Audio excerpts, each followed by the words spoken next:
Right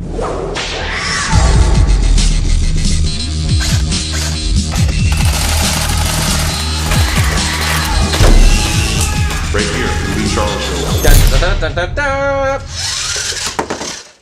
Meancharles Detective! This is part 2 of the Cyma MP5 teardown. So, I'm going to show you how to change the spring in the gearbox. So let's go ahead and strip this baby down. We want to make it CQB capable. Right now it's shooting 400, so it's a bit hot. So let's go ahead and start stripping her down. There we go.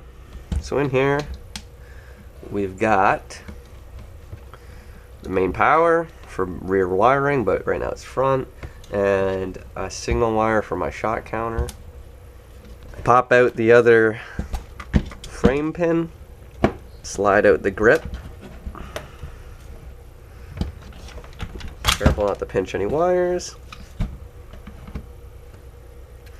Remove the pin. I went over this in part 1, so if you haven't seen the full teardown of this custom MP5, you might want to see the part 1 video. It'll be in the link in the description. We don't need this spring. That's just for the slide, so we can do our slaps for our charging handle. I believe this is the right one. Nope. Never is the right one. It's always the second one you take out. Take out the set screw for the selector switch. The pin will pop right out. And then we have to go into the motor housing.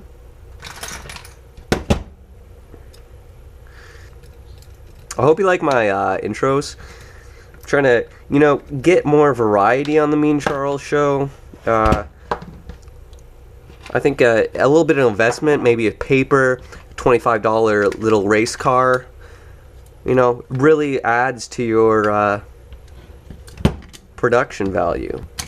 Excuse me for the hand rash. I went paintballing yesterday, and me and my friend decided to go full auto on each other. And I was aiming in his face because he had, full face protection, but he decides to shoot me in the hands all the time because he's Ellen Farmer. Okay, so you kind of just jiggle all this shit out. It should come right out. Grip frame. Don't lose your selector switch that sits inside your grip frame. Don't do that. It's bad. Bad boy. Screws, you can always replace. Don't lose that piece. It's very important. Okay, so now we're back to where we were in part 1.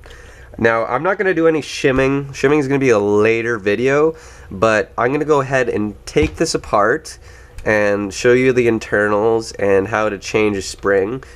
Right now it's shooting 400 FPS.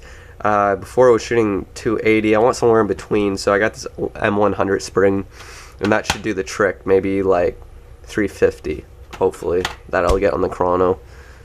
So let's go ahead and start disassembling this.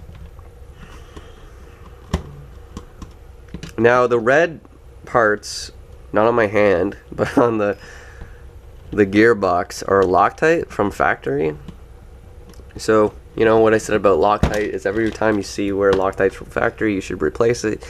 But if you are an avid tinkerer and you do take apart your gearbox quite a bit, then you don't really need it for the gearbox.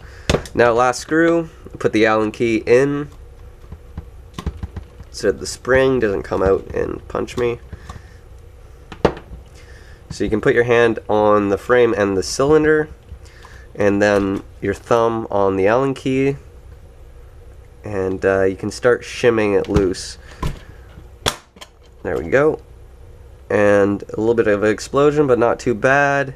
The bearings came out of the housing, but some gearboxes you want to be very careful with the spring. This one I can let go of. Some will just shoot right out, but we're gonna go ahead, put your hand on the spring, do the death grip, and pop it out and prepare to release the tension. You want to be careful of this. You don't want mom's precious spaghetti plates behind it, because they'll just get trashed, and that's not good. That's not good. So yeah, we'll remove that spring, and I'm gonna go ahead and pause the video here and kind of take apart the pieces bit by bit and show you what they are, how to replace them, and how to do general maintenance. See you in a bit.